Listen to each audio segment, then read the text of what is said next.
Hello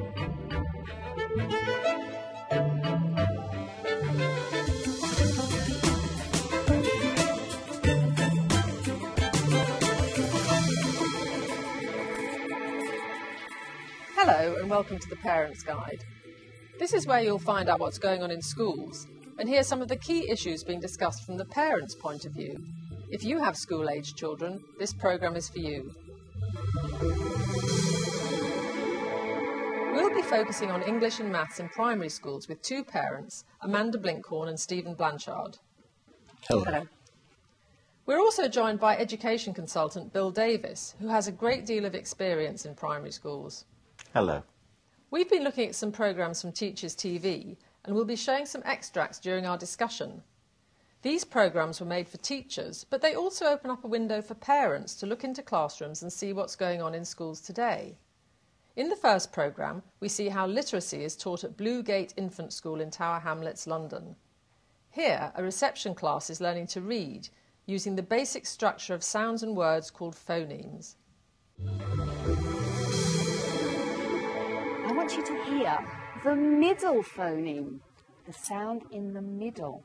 Not the beginning, not the end, the one in the middle. Okay, ready? Let's have mug. Hand up. Marianne. Very good, that's excellent. Can we all say Okay, good, lovely. So it's mug. Let's say it.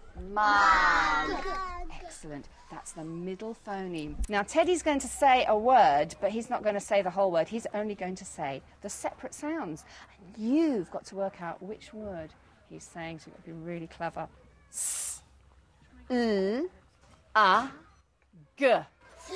What is it? What is it? Somebody who hasn't had a go yet. Tasnima. Slug. Is she right? Yes. Slug. Let's see if you can all do that with Teddy. Are you ready? You ready with your arms? Ah, G. Slug. Excellent. How many phonemes was that? Four. Now you're going to show me how really clever you are. We're going to read some of these words. This one. Good. Hug. See if I've got a tricky one for you.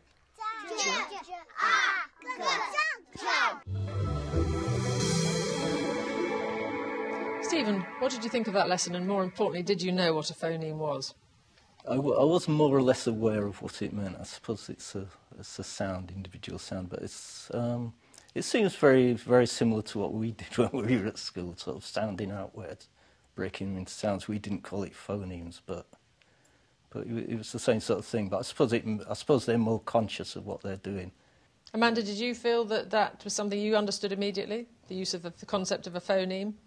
I'd never heard of a phoneme before, so I didn't know what it was. But I think, like you say, the instinctive thing is just the same. It is when you're learning to read or helping someone with reading, you break it down to those sort of sounds. Stephen, as a parent, are you aware of the balance between reading words technically and getting meaning from them, which is a sort of ongoing debate in the teaching of English, or certainly in an early stage? Yes, it's quite easy for children to sound out words or know how to pronounce words, but not actually. They have to put them in the context of a sentence or a book. They have to, so that the meaning rolls on, and that it tells a sort of story. Bill, are you worried that it could be taught too phonetically and that children would be deprived of the meaning of language? Definitely not. I think that teachers have had hundreds of hours of training, and they understand the need for balance in exposing children to a range of opportunities and develop skills, a range of skills, so that they can actually apply those as they actually develop their understanding of the importance of language and the pleasure of reading and communicating. I think I agree with you that all of these strategies and aspects of the teaching of reading need to be put into context, into real life context, to give pleasure and meaning to what children are learning the skills that children are learning. Amanda, underlining these various strategies have always been the use of reading schemes, which some parents like a lot because it gives them a progression for their children, doesn't it? I mean, what do you feel about reading schemes? I think, from my experience, I think kids quite like it because they're quite competitive and they quite like ticking things off. Well, maybe that's just me, but I quite like the idea of having gone through something. Stephen, do you remember a reading scheme when you were at school? Yeah, I remember the Janet and John books. They were pretty dry. Amanda, do you remember Janet and John fondly or not? I remember, the only thing I can remember about learning to read is that it was a Ladybird book, and I got so frustrated at not being able to read this word that I scratched it out of the book. Amazing. Yeah. Yes. So, but I don't think it was anything to do with that particular story. It was the word here, H-E-R-E, and I just remember not being able to get my head around it at all. So I thought, right, gouged it out. Yeah. I don't know what that means. I think that schemes of the reading schemes have been developed and are no longer perhaps as dull as they were. They reflect real life often, and they have stories in them that children can relate to, and also they reflect the multicultural aspect of our society, and which many children are not aware of because they attend schools which are monocultural. That's an important point, isn't it? Because the reading scheme can, in a way, be responsible for other kinds of education, not simply about literacy, more about inclusion and things. Is that your experience? That's true, yes. Well, it's a long way from Janet and John anyway in the Ladybird books. And in the next clip, we're going to go back to Bluegate Infant School to see a guided reading session led by literacy coordinator Leisha Jones. We're saying to them all the time, OK, it looks right because they're really good decoders, but does it sound right? Is it good English? Have you looked in the picture? Look at the... Is there anything in the picture that tells you? What is it? Look at the cottage. Have you heard that word before, Imran? Does that word look right? All through the school we do running records. Now that's looking exactly at what the child's reading behaviour is. Mark down on the page what the text said, what their response was. Are they cross-checking? Are they looking at the word? Are they getting stuck on a word and then looking at the picture to see if they're right? It does, doesn't it? Can you go back and check it for me? Good boy. I think one of the key features you need in a successful school is that they track their pupils' progress rigorously. They know who's making appropriate progress and they know who's not, and they do something about it early. I like the way you said the first word. Let's look at parts. In a beautiful... Good boy. How do you know it says beautiful? Good boy. So you looked at parts of the... Well done, Imran. Lovely big voice. Good. And what did we say that was? That was the middle. Good boy. Lovely reading. Amanda, what did you think of that? Did you think they were enjoying their reading lesson? They seemed to be, didn't they? And it was so impressive watching her being so on the ball to see what they were doing and describe what they were doing and praise them when they were stumbling, and always reminding them of the technique, so that if the point wasn't necessarily to get each word right, but that the process was what mattered, and the fact that you could work it out if you had another go. I thought it was amazing to watch, actually. Explain what guided reading is to us. Many parents might not understand what was going on in that lesson. It's an opportunity for a teacher to work with a group of children where they have a single text. They share. There may be 8 children in that group, or 5 children. They will have the same book, and they will read together. And sometimes they'll actually read the book aloud and take it in turns and around the table. So that's a different strategy to the other ones we've talked about, phonics and books. So what's the advantages of guided reading? Well, children actually learn from each other. They have the opportunity to listen to each other and see how each other model the strategies that they've been taught at an earlier stage. But it also provides an opportunity for them to talk about the context of the story and the context of the words, and to perhaps pause and say, well, what does that word actually mean in that sentence? and how does that sentence relate to another? And that's the joy of actually sharing literature with each other and sharing the excitement and the pleasure in actually saying, well, did you enjoy that story? And engage children in having opinions about literature. So that's an interesting idea, isn't it? Reading is a sort of social activity rather than a solitary one. You know, like Belle says, I think they do learn from each other because they, you know, they're that much closer to it. And if one's a little bit a step ahead, it's not such a daunting process. If you can see someone else getting a little bit further and then stumbling, that you know, you can see what's possible. But that might affect, for example, the way parents might read with their children if they knew that there was a different, more social way of doing it in school. Do you think it would help for parents to be told a bit more about guided reading, for example, since it's obviously quite a popular strategy now these days? Well, it is. If you think about adults and book clubs, you think about the Richard and Judy syndrome and the impact that they've had on adults enjoying books. That's what's happening in classrooms on a daily basis. But many parents may not know that. That's regrettable. It doesn't take a great deal of effort to offer that to parents. Stephen, do you think the term guided reading is a bit too technical for parents to understand? It is, yes. I didn't understand what it was before I saw that clip and Bill explained it. But it's very similar to the way parents read to their children at home. I think the jargon is a bit of a turn-off, actually, because I never really think of it in terms of the technical explanation, and I would never talk about guided reading. No.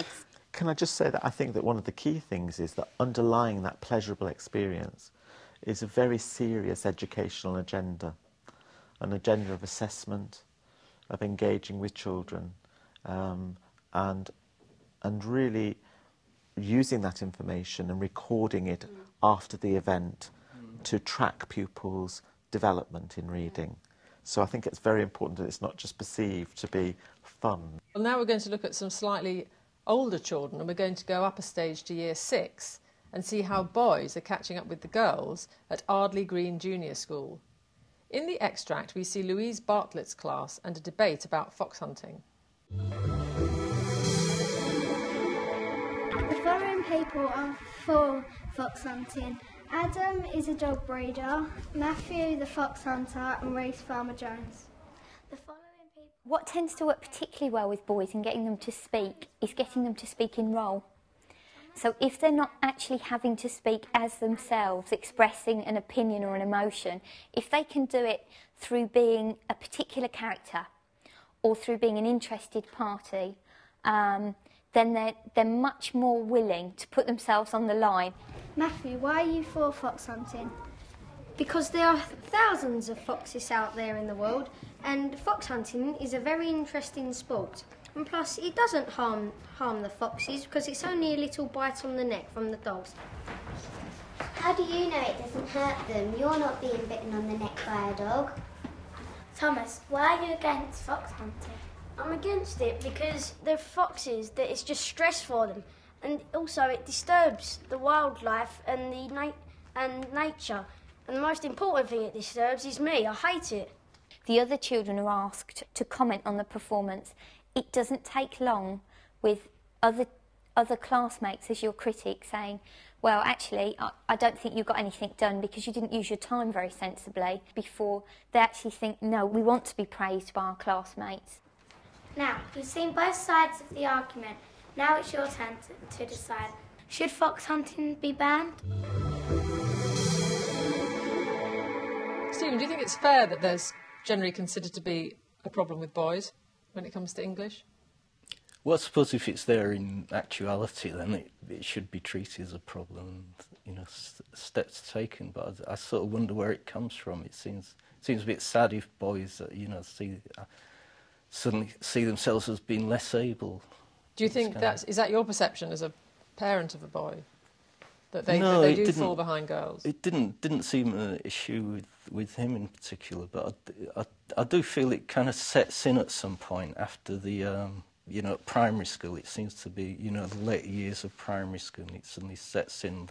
The girls suddenly seem to be reading better. Do you think it's important that parents do know there's a potential difference, or should we all just be a bit more laid back about it and let them develop at their own paces and not worry so much that boys might be falling behind? Yeah, I mean, you can set yourself up self-fulfilling prophecy. If you say, oh, well, you know, boys are no good at reading, then you're either then going to be overly sensitive to looking for a problem and finding it.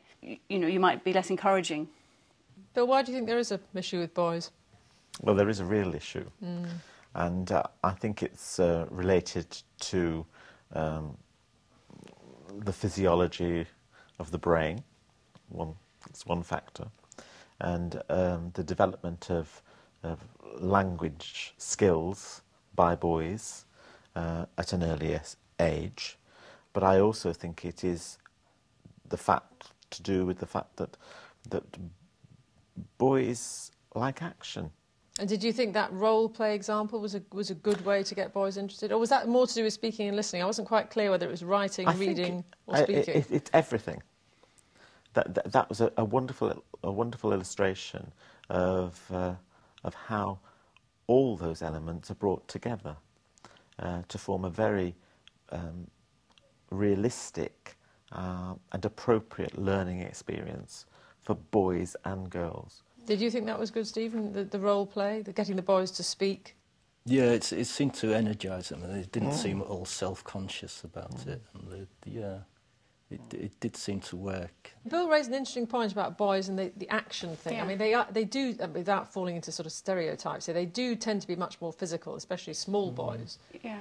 And often it's hard to focus them on activities that involve sitting and listening. One thing about literacy is that we're in danger of over-romanticising the value of literacy for literacy's sake, because it's only a tool, really, isn't it? It's reading and writing, which you have to learn to do, because otherwise you can't do anything.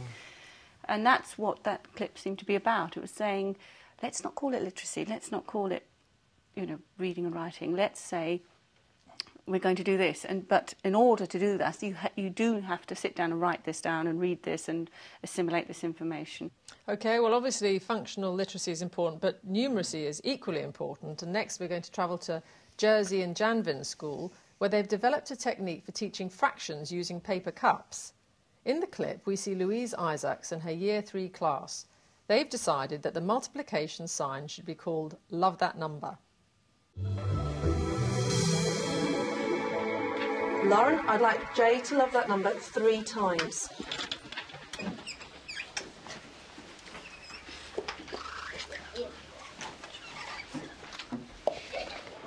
Good. How many times have you been so far, Jay? Twice. Twice, excellent. How many times left to go? Once. One more.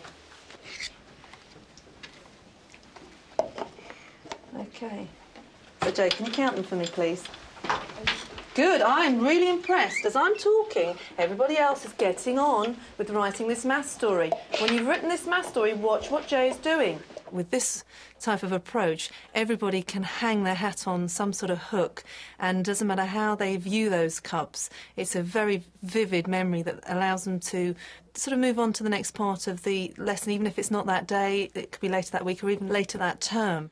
Next, representing fractions with cards. But first, is there evidence that the teaching method is working? Well, I'm in the business of trying to raise standards, obviously, and I found that mathematics has been very resistant to the standards being raised. So given that, we've been looking at other styles of techniques, and we're finding that this particular style here has been working really well. We're going to use something that isn't cups, but it represents cups. So we have to imagine that we're using the cups this time, although they don't look like cups.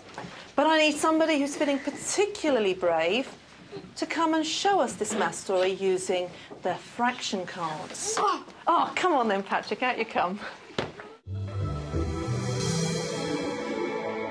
Amanda, were you impressed with that way of teaching fractions? I loved that. I could have watched that all day. It was fascinating, because I remember learning fractions about 3 different times and never quite getting the hang of it. So I'd have loved to be able to do it like that. I thought it was brilliant.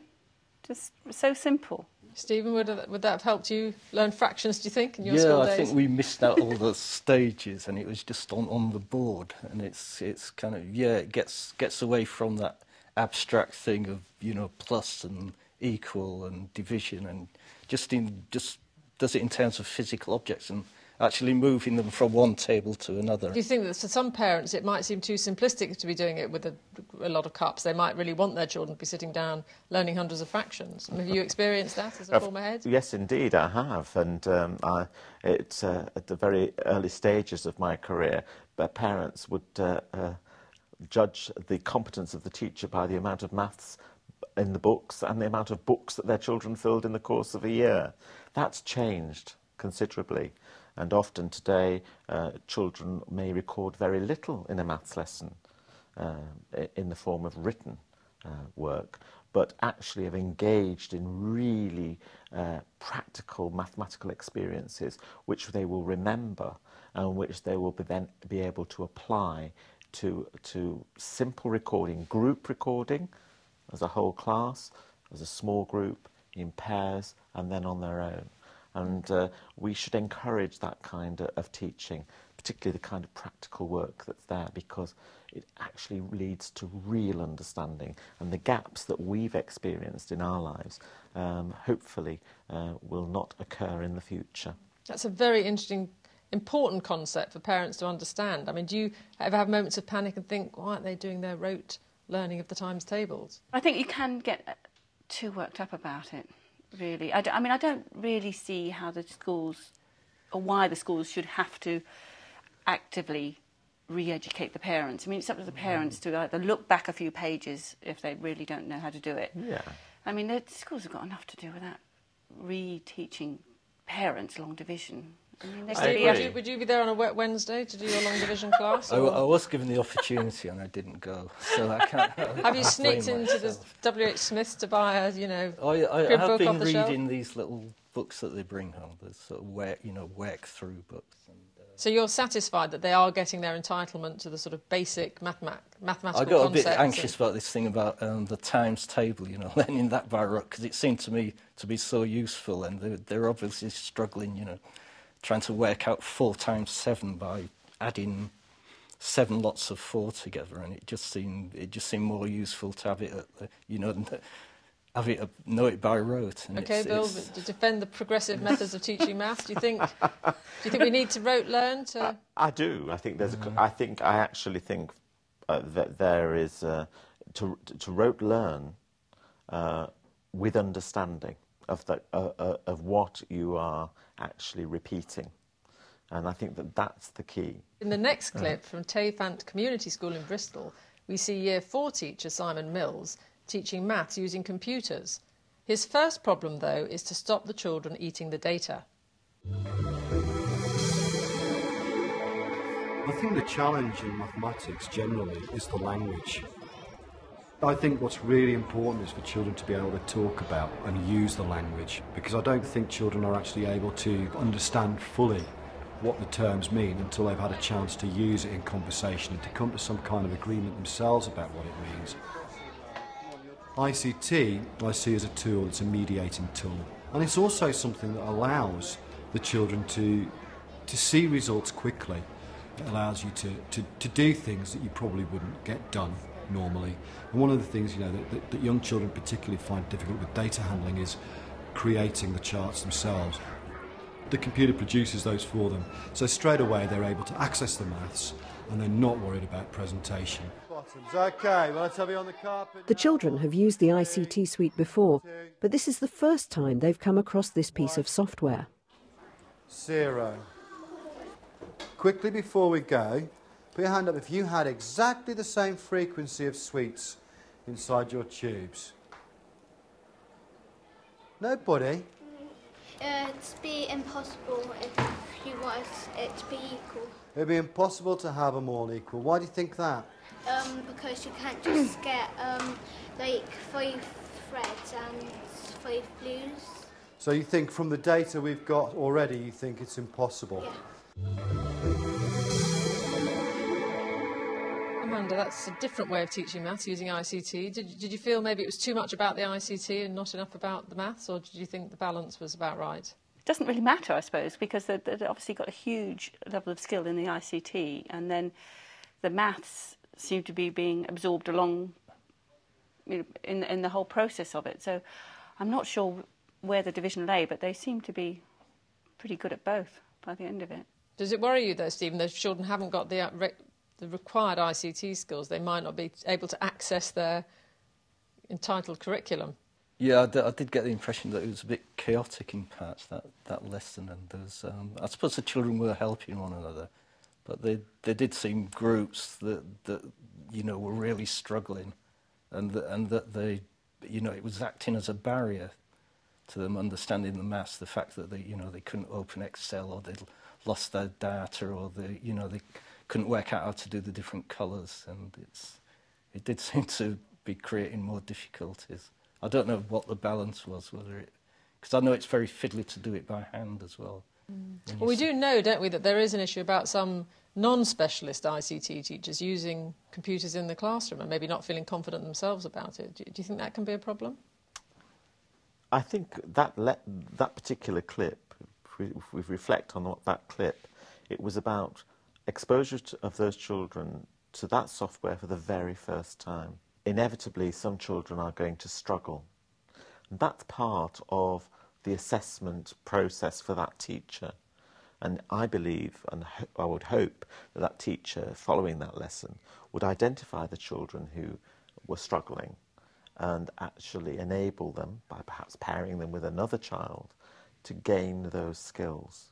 Stephen, what do you think about the idea of more able pupils helping the less able? Does that bother you as a parent, or do you think that's a kind of nice thing for them to do? No, I think it should be encouraged, because they gain more confidence in their own ability, and it's what happens in life outside schools. People help one another, and I don't think there should be this idea of children keeping their skills to themselves and sort of being in a state of rivalry with other children, competitive with them. This is all about a totally different sort of classroom management to the one that we had. Mm. How do you think parents can be confident that really is raising standards when the same message you're getting all the time as well is they should all be sitting in rows and looking at a blackboard at the front? There is a school of thought. Is that the message you're getting? I think there is, in the media, there is a message that we ought to go back to more traditional methods of teaching. What we saw there was, in effect, good social development of children, as well as good intellectual development of children. And I think that for formality to be increased would actually work against children and their ability to develop those key social and skills of good citizenship too. Mm. OK, well, I think most parents would agree with that comment, but we have to end it there. You can have your say, though, by emailing parents@teachers.tv, and you can find all the information about programmes you have seen and more on our website at Teachers TV. Details at the end of the programme. Thanks to my guests, Amanda, Stephen and Bill. Goodbye. And from myself, Fiona Miller. Thanks for joining us, and until next time, goodbye.